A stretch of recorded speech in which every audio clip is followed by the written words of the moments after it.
Jai Jagannath. I come from a very humble family and from a small village. My dream since childhood was to join the IAS and serve the people. Lord Jagannath made it happen. Because of my family from Kendrapada, I came to Odisha. From the day I set my foot in the soil of Odisha, I have received immense love and affection from the people of Odisha. From Dharamgarh to Rourkela to Mayurbhanj to Ganjam, I have tried to work very hard for the people. 12 years ago, I joined the Chief Minister's office.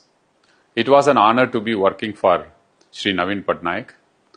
The experience, the learning I had from him is for lifetimes. His grace, leadership, ethics, and above all, his love for the people of Odisha